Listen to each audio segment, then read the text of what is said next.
Hello, everyone. I want to talk to you today about my personal spiritual awakening story. My spiritual awakening happened in 2013, 2012, somewhere around there. Um, Previous to this, I did not know anything about energetics or spirituality I've always been very intuitive, but I didn't have any real knowledge about chakras and the universe and energies and frequencies and vibrations and all of the stuff that I now know and practice in my day-to-day life. It pretty much didn't exist for me. I was working at this time, I was living in Los Angeles. I had already graduated college. I went to school for visual communications, and I was working at a job that I held. I was called the office everything because I've always been a jack of all trades, master of none kind of person. And so it was two owners of the business, and I basically did everything. I ran the warehouse. I took care of logistics. I wrote up contracts for different stores that carried our products. I sourced the products and worked with factories in China. I did the packaging. I literally did everything. I even did some of the books. And so it was wonderful, and it was like the perfect job for me because I always knew I wanted to own my own business. So I intentionally decided not to work for a corporation and work for a small business so I can learn the ins and outs. And it elevated me in ways that I couldn't even begin to explain. But at that time, it was a year before I was going to be moving to Colorado. I was living in Los Angeles at the time. I had a partner that I had been with for about 4 or 5 years at that point, and we were just tired of the hustle and bustle of Los Angeles. So we decided we wanted to move somewhere else. And we came to Colorado, one, because it on the internet said it was like one of the happiest places on earth. So we were or not on earth, in the United States. So we were like, yeah, that sounds great. Coming from Los Angeles, we felt like it was really difficult to form, well, I felt it was really difficult to form like lasting relationships. My partner at the time was from Los Angeles or Long Beach. So for him, I think it was a little bit, he loved LA. That was home for him. So, but for me, I was just like, okay, I'm ready for a change. And then my dad lived here in Wyoming, so he was pretty close to Colorado. So that's what brought us to Denver. But before we moved to Denver, it was about a year before, my one of the owners of the company, my boss, we were just all sitting around working, and she brought up near-death experiences. And I was so fascinated by the near death experiences. And at the time, I wasn't really into anything in particular. Like, there wasn't anything that I was just like, oh my God, wow. Like, I want to just dive deep into this. And when she started talking about near death experiences, I was like, what is this? And then I would just like, literally every single day after work, I would go home and just read through all the near death experiences because there's a website called ND Near Death Experience Research, so NDER.org or something like that. And it's basically all of the same exact questions. Like, there's probably like 30 or 40 questions they ask everyone who has claimed to have a near death experience. And then, so basically, you can kind of, after reading hundreds and hundreds and hundreds of the different experiences that these people have had, you start to see patterns of like very similar, like, what are the 10 things that most people said that they experienced. And what I found from that research is most people said that when they had the near death experience, where a near death experience, for people that don't know, is when you die and you come back. So you could be clinically dead, like your heart can stop and they have to resuscitate you and then they bring you back to life. So that's what the near death experience is. Now, everyone said, or most everyone, I should say most everyone, because there was a few that didn't, but the really, really high pattern that I found is that going to the other side felt like immense love, and just like being home, and just this level of love and acceptance that you couldn't even fathom. Like, think about a time where you felt so loved and accepted. So multiply that by like 20. So that was so fascinating to me. And I was like, wow, it really started to help me become more comfortable with death and have a relationship with death where it I wasn't afraid of it anymore, and I'm still not. It's one of those things where I'm trying to get in as much awesome fun, adventure and building and creating and love and just all of the things that on earth is it's like just the beautiful experiences. I'm trying to get as much of that in as possible because I don't know when it's my time. But anyway, that's besides the point. So I started doing this research because she brought it up and I was so fascinated about it. And at that time, I was learning so much. And having a near death experience is really intense. And a lot of people have most people, another pattern that I found was when they came back, they were forever changed. Like they were not the same person. And not like that it was like physically or anything like that, but they just had a completely different outlook on life. And they knew that they just had like almost like a download of like universal knowledge. A lot of people also say that when they do DMT, they also feel that as well, like this out of body experience and a death of sorts. And then they get a download of information of knowingness.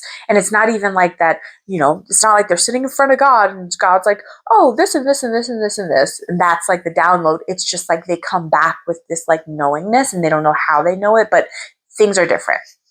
So I was so fascinated about this. And I was like, I want to learn all about consciousness. And so then I bought a book and it was called How to Have an Out of Body Experience.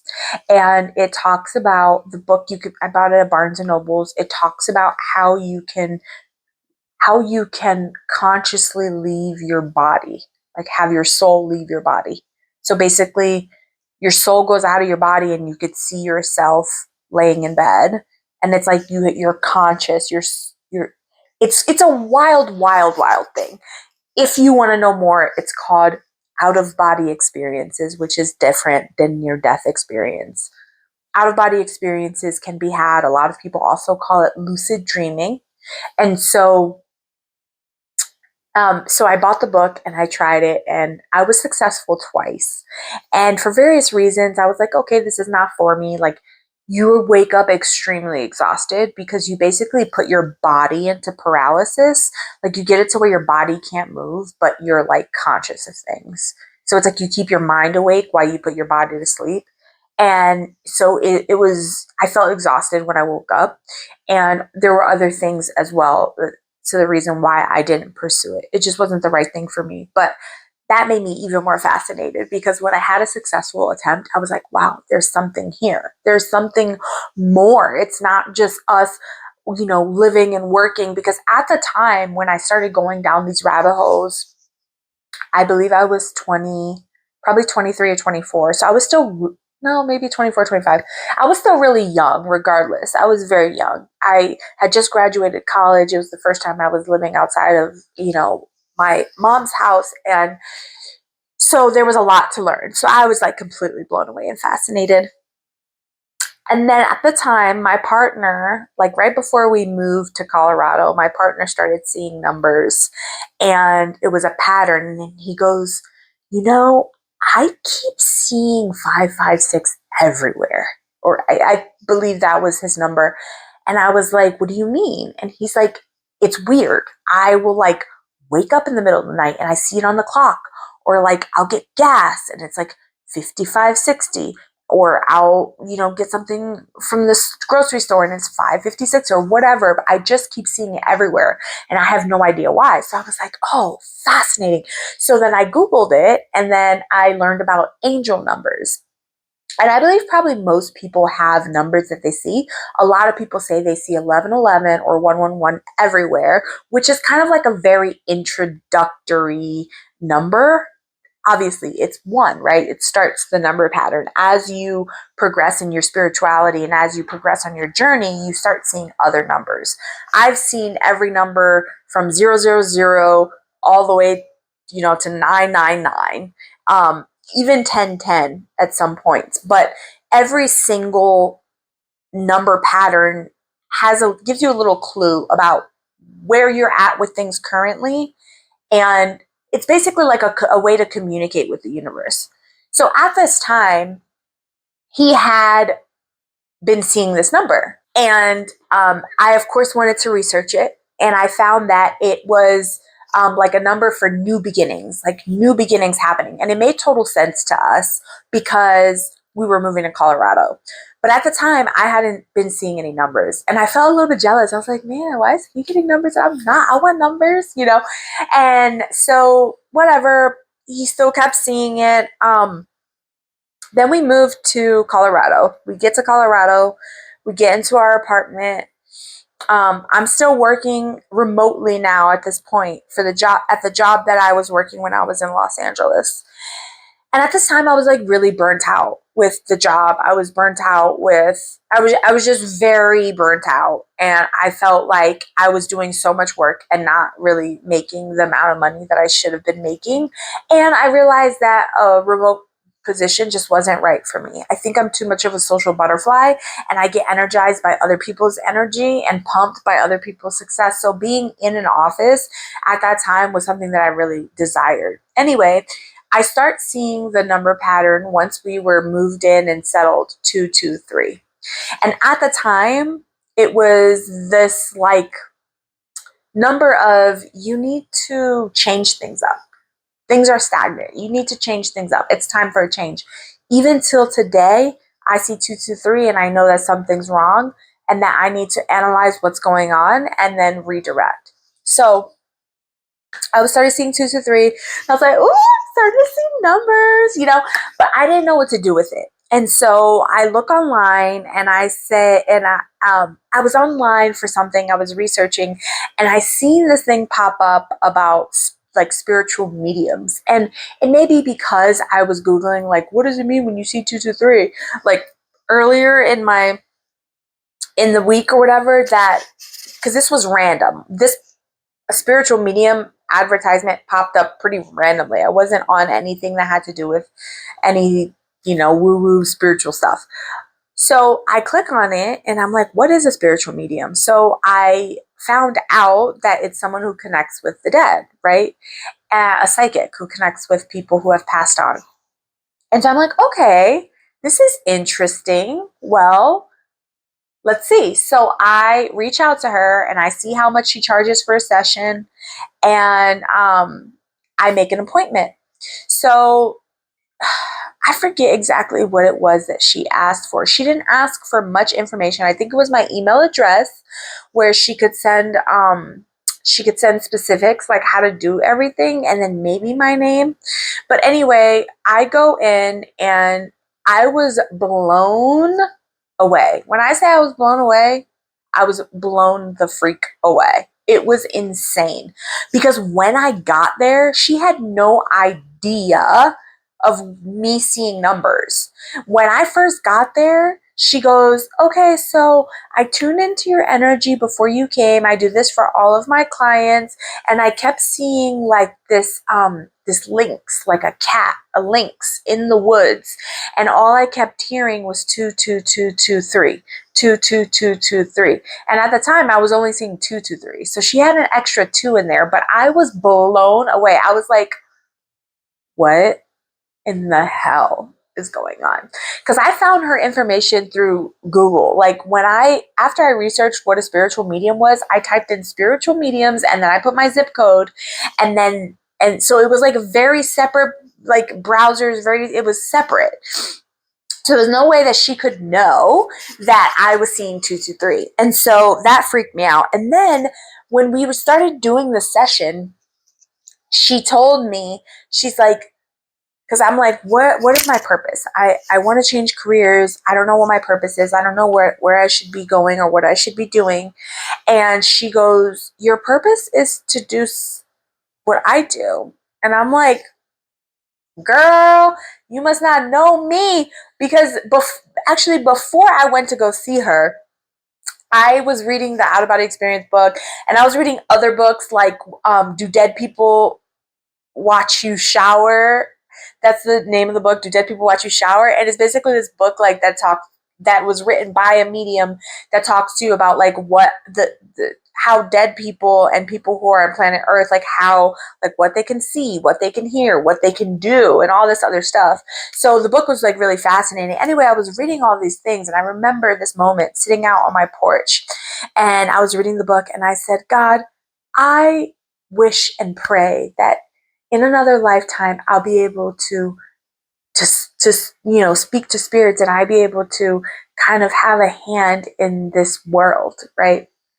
And so then, when I spoke with her, the medium, and she said, "You're supposed to be doing what I do," I was like, "You're crazy. You're crazy. You must not know me," because I didn't have any idea about any of this stuff. It was all very new to me. I was learning, and I had barely even, I didn't know this stuff existed 2 years ago. So I'm like, how is it that I thought in my mind that people who have this skill and talent and gift are born with it. But I since learned that that's not the case. It is a developed skill, and literally anybody can do it.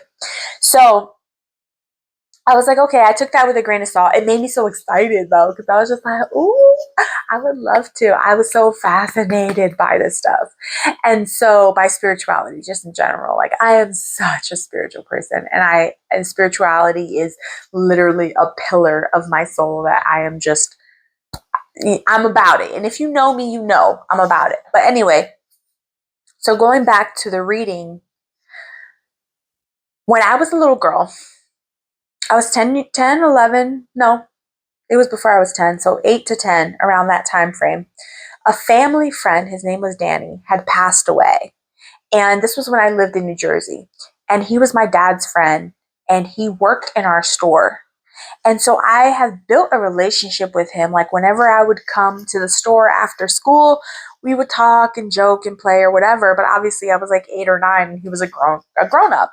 But I always remember feeling so connected to him in a way.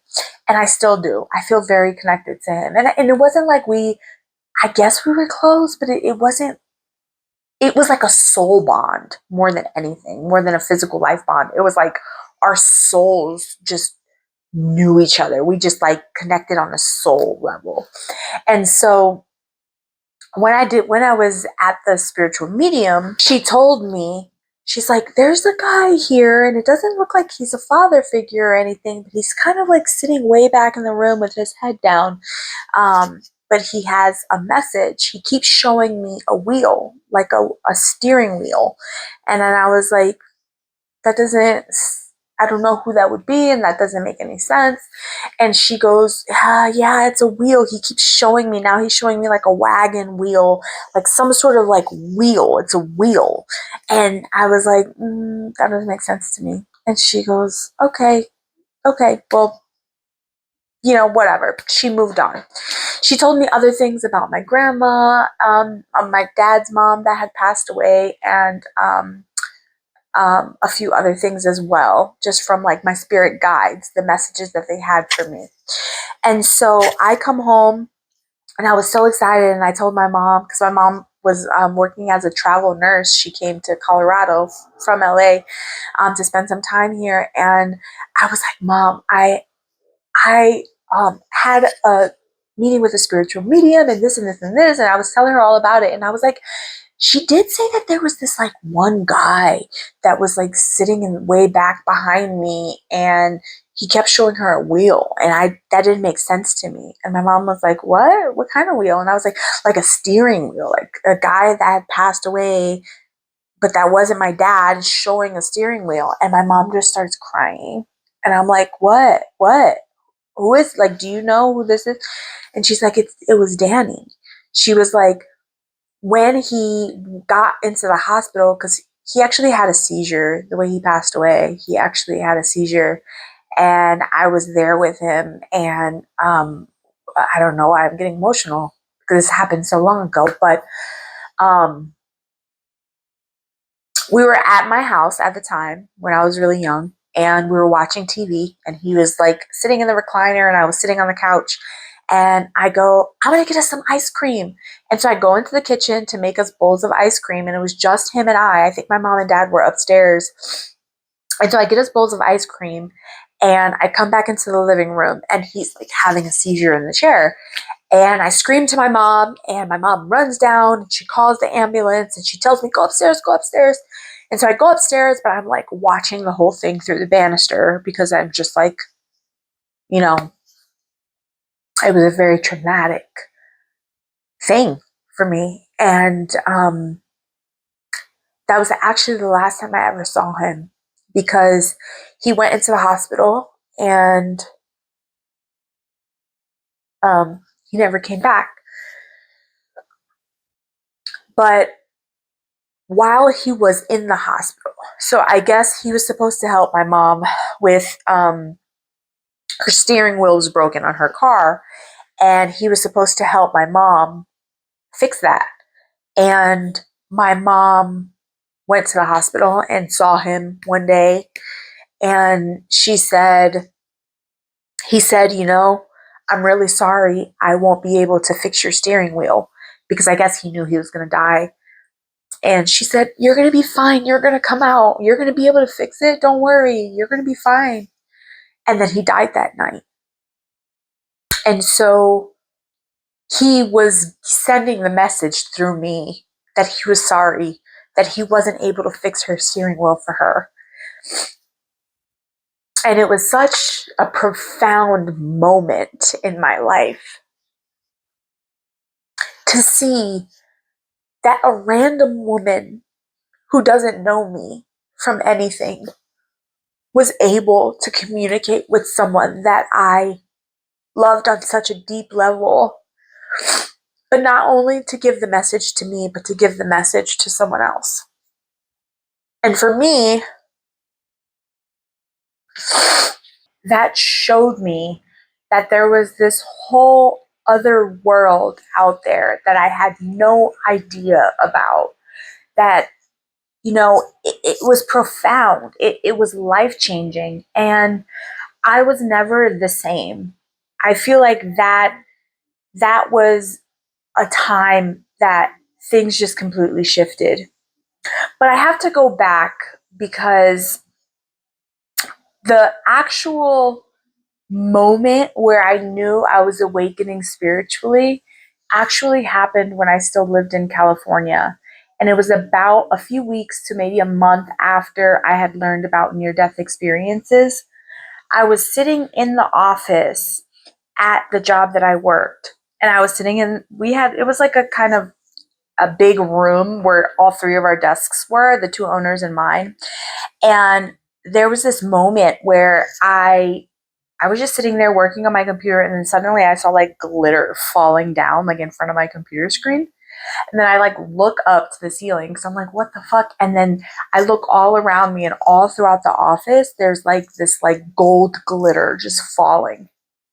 And I get up because I'm freaked out. I stand up and I'm like, do you guys see that glitter? And then they must have thought I was like a fucking whack job, batshit crazy person. Because they started laughing. They're like, what are you talking about? I'm like, there's glitter all over falling from the sky. You don't see that? Gold glitter. And he's like, are you okay? Are you dizzy? Do you need water? Like, are you going to faint? And I was like, no, I feel fine. I see everything as it normally is, except for there's gold glitter falling all around me. And it was the weirdest experience. And I've experienced it maybe twice more in my life when I'm going through like really difficult times, but never with that intensity. Like, it was insane. There was just glitter everywhere, and it lasted so long. So it was like a very obvious moment. And I actually Googled like what that could be, and I saw like there was mixed stuff, but there were a lot of stuff about spiritual awakenings and other people having that experience. Like, something just like changes within your body chemistry. So that was actually the initial like spiritual awakening moment. That was before I was seeing the numbers. That was before I saw the spiritual medium. So anyway, after I saw the spiritual medium and she had told me, you're meant to do what I do, I was like, my mind was completely busted wide open. Like, what is this? How do I get more? I was addicted. So I asked her about, like, how does one learn the skill? And she's like, oh, well, I learned from this teacher. There are different schools around Denver, like they're kind of spiritual schools. And they give classes some give classes on meditation, on readings, on, she offered her own classes too, but at that time I was a beginner and she did more advanced stuff. And so I was like, okay, interesting. Wow. So then I left and it was like such a profound experience. I was like, wow, this is insane that people exist that can do this. And so I started researching different schools in Denver and I landed on this school called The Journey Within. And it was like 15-20 minutes away from where we had lived at the time. And you have to start with meditation. So that's like, it's meditation 101. It's the very first class. You have to take it. And then you basically level up into different classes. And I think the highest class that she has is giving energy healing. So actually working with the physical energy within someone's body. And so I started doing that school and I did it for 2 years, like back to back, just going through the levels. And I got to the energy healing class and, you know, it was, this whole thing is life changing for me because this path has led me to a life that I could have never imagined I would have. When I was a little girl, I would ask myself, what is the purpose of life? Like we just wake up and we work and we eat and we sleep and we do it all over again. And I'm meant for more. I always felt like I was meant for more, but I never really knew what. I never knew what's my purpose, right? We always ask ourselves that.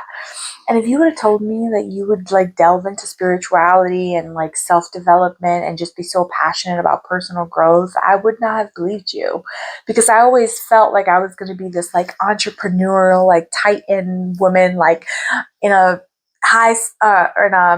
high-rise building with glass windows and my little suit bossing people around. Like that's how I kind of like envisioned myself. And I'm so far from that today.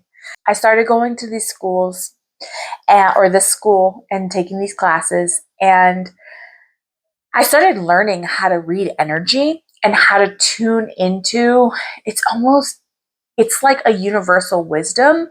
The easiest and simplest way to explain it to anyone is like it's kind of a form of telepathy. So I download information. I use my body as a vessel to download information in order to share messages with people. I don't know how the information comes in, but it does. And we all have this ability. We all have the ability. It's called intuition. And we all have this ability to tap into like the well of knowledge, cosmic knowledge, if we are a clear enough vessel, if we ask, and if we know how to differentiate wisdom from the cosmos from our own thinking, our own logical mind, our own fear based thoughts. And that's why intuition is so tricky. And that's why it's very difficult for people to really hone this skill because it takes a lot of practice. I mean, I was in school for 2 years. And then even after that, I went back to retake classes just to keep up on it. But there's like this knowingness, and you can't really get good at it unless you practice. So I would do readings for people. And that was when I was like, wow, I'm like really tapping into this energy. And so I would basically, people in the class, it was like a 6 to 8 week class, each one. Some classes were 12 weeks. It just really depended. And so it wasn't the same people, but so we would do readings for each other and they would ask a question like, oh, tell me what's going on, what's going to happen with my career or something. And then I close my eyes and I tune in and I say what's going to happen with their career. I sometimes say their name 3 times to really like get the energy flowing. And then I just visualize in my head like a white board. And then I just see things popping onto the board. That's how I get my information. I also hear it, like, not actually vocalized, but it's a knowingness more than anything, like a knowingness that like pops into my head. So I'm like hearing it with my mind, but not like, I'm not hearing it with words coming out. It's really hard to explain. One example that I can give you is because it was silly and I was like, this is weird. It was a lady that she painted horses for a living. And she was an artist. And so she painted horses, and that was her specialty. And she asked me about her career. And she didn't look like a artist. And she also didn't look like a horse owner, a rancher, or whatever. So, that's a logical mind being like, oh, I wonder what this lady does for a living. Like, I thought she probably worked in an office or something. And you have to just like get rid of the logical mind. You clear the mind till there's nothing. And then you just wait and you watch. And then things start popping in. And then horses started popping in like on a ranch. And I was like, it doesn't feel like you live on a ranch or work on a ranch, but I'm seeing horses everywhere. And come to find out, after I did the reading, we went through everything. She's like, so I'm like, so what do you do for a living? And she's like, I actually paint portraits of horses. And so I was like, okay, like you can't like assume the reason. You just have to express what you're seeing and express the feelings you're getting, express any phrases that come through. And that's kind of how you do readings for people. But you're basically pulling wisdom from the cosmos and you're giving that wisdom to people.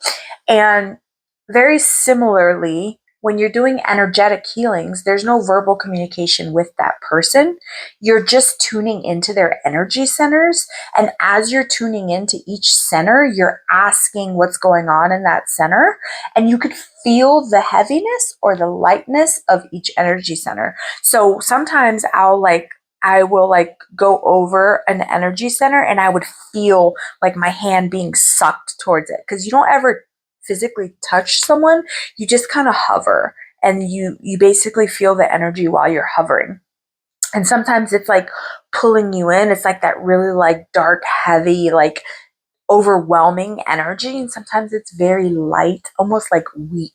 So you can kind of understand what's going on within their body and within the different areas of their life based on their chakras. So like the throat chakra, the heart chakra, the pineal gland, the crown chakra, the sacral chakra, the root chakra, which is for survival. They each have different parts to play in our everyday life. And so if you understand chakras, and you understand how your energy flows within each, and you understand like maybe if you don't speak your mind, your throat chakra might be pretty closed. If you are really afraid of your security, maybe you just lost your job, whatever, then your root chakra will have like a lot of like kind of like chaotic energy. And so you basically you clear energy and then you replace it with clean energy, right? And then at the end of it, you're able to tell the person, okay, this is what I felt, this is what I saw that was going on. And I can't tell you how many people's lives were changed from me doing that, because the school that I went to would have open sessions for us to practice. So every Wednesday, anybody could come and get an energy healing on themselves. So it'd be 15 minutes. So it'd just be random people that came in to get energy healings. And so I remember getting a card somebody sent the card to the school to me saying like how much that energy healing really changed their life. Another guy told me, he's like, I got into like a really traumatic car accident years ago and I haven't been able to feel anything in my head, like nothing, like I can't feel anything. It's numb. And he said, and when you were pulling energy, like I felt like a tingling and a vibration, because I asked him, are you okay? Because while I was doing the healing, he had his eyes closed, but he was crying, like sobbing. And you know, I was still learning and I was like, am I hurting him? And so I was like, are you okay? And he's like, yeah. And then afterwards, he told me what happened. And so all of this stuff was just so fascinating to me. I was like, yeah, there's something here. And so it was kind of like a full circle moment because I realized what she meant when she told me you're meant to do this stuff. I realized what she meant because at the time I had no idea, but after, years of going to school and seeing how impactful what my skill set is in that and what I can do, how it changes people's lives and how it helps people, and how like I even took a class of mediumship, so speaking with people that have passed on, and it shocked me because so your job when you're going in there to do a reading for someone is you can't be looking for validation. It doesn't matter if you're right, if you're wrong. You just say what comes, and you wait until it comes. And then when it does come, it comes usually for me like a river. It's so much information all at once. And so then you just say what's coming through and what you're seeing. And I worked with this one lady during a practice session. She was like, "Oh, I have someone that have recently passed, and I would love to see if you can connect with him." And so I was like, "Okay." And then so I closed my eyes and I asked what his name was, and I tuned into his name, said it a few times, and then I was like, "Okay, so he's wearing like this jacket, this like leather jacket. He has kind of like a very clean cut, and he's not he looks like he's like maybe 5'8" or something, and that's the person that's coming through. Does this resonate with you?" And she's like, "Yes, it does." And so I'm like, "Okay, cool. Well, I see him standing outside of a bar and he's smoking a cigarette, and then I see there's like a few people around him, but it doesn't seem like they're really close friends. They seem like they're maybe acquaintances or something." And then now I see him walking in, and I see this play out, and come to find out, he he died overdosing in a club with people who he didn't know very well. So they ended up just leaving him there, and it wasn't like a club. It was like more of like a divey bar kind of like, and his friends like bailed on him and left him there and didn't say anything. And by the time somebody found him, it was already too late. And I'm talking to her and I'm saying all this stuff, and I know nothing about who this person is. And I'm just like, oh my God, it was like such a traumatic experience to relive what had happened to him in my mind. And I don't personally know anyone who has passed away from overdosing, thank God, or, you know, this isn't an experience that came from me. And after like having that specifically, like I was like, okay, so I've done it all. Like I've done that reading, I've done the energy healing, and I've done like a mediumship reading. I guess it all kind of it works the same way, but I always thought like connecting with someone who has passed would be different for some reason, but it wasn't for me. Um, so it was just so profound, and I took that with me and I said, this is so crazy that like this type of magic exists in the world and we all have access to it and no one knows. Like we don't know and understand how powerful we are and how powerful prayer is and how powerful having the ability to be able to clear your mind and become a vessel for knowledge and wisdom to just pour into you at whatever moment you need it. Like we should be taught this stuff in schools, and we're not. And I understand it's a very powerful tool, and a lot of people unfortunately use it to manipulate other people's lives, which is a big reason why I don't do readings for friends. Number one, I know too much about them, so it's biased, and it's really difficult for me to call in unbiased wisdom. So I just prefer not to do it for friends.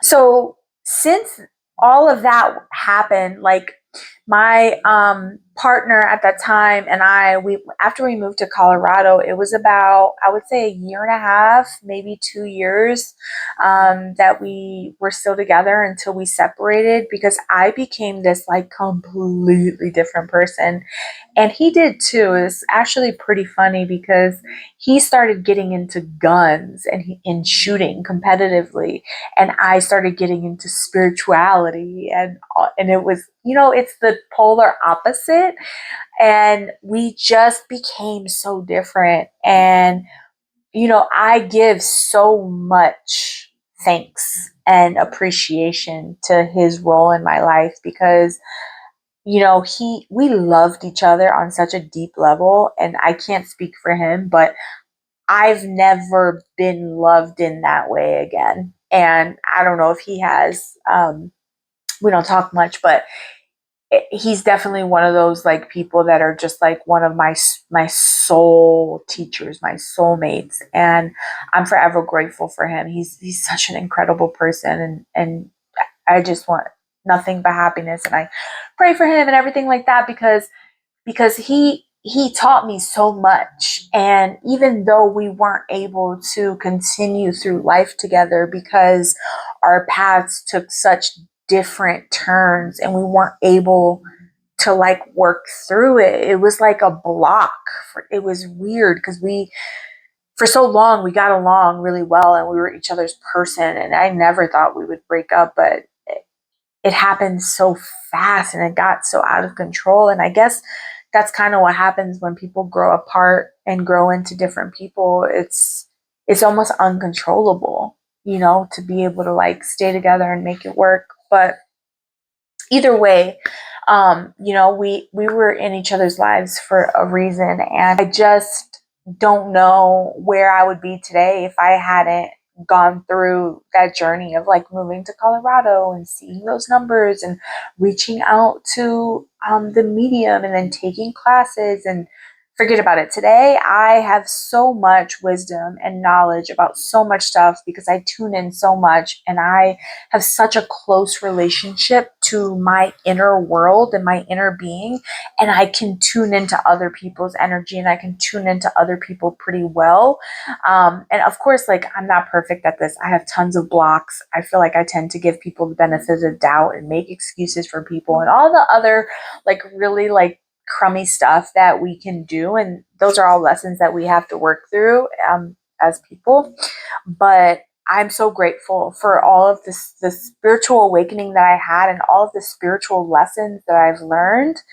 And I wish that everyone in the world could experience that. I wish that everyone in the world could know how powerful they are, how powerful their soul is, and to really nurture their soul more often. Take care of their soul. We take care of our mind through like reading and learning and all that stuff. And we take care of our body through exercise, and our soul is for play, and I don't think that enough, we play enough as adults. And I really would love to see adults cultivating more of that playful, connected energy um, in the world. And I think that really comes from developing that spiritual connection with yourself. And I don't know that a lot of people really know how to do that. It's a very individualized journey for each person. Everyone's going to go through their spiritual awakening or their spiritual journey in whatever way that they're going to go through it. And it's going to be perfect for them. There's no right or wrong way. So I hope that this was inspiring. I hope that you got something out of it. I hope that you are curious about maybe what your spiritual awakening could look like, or how you've been connected to spirit in whatever way that looks for you. But thank you so much for allowing the safe space to be vulnerable and open up. And I love you guys and I appreciate you guys. And I thank you for following my journey and supporting me in the ways that you do. So until next time, love you.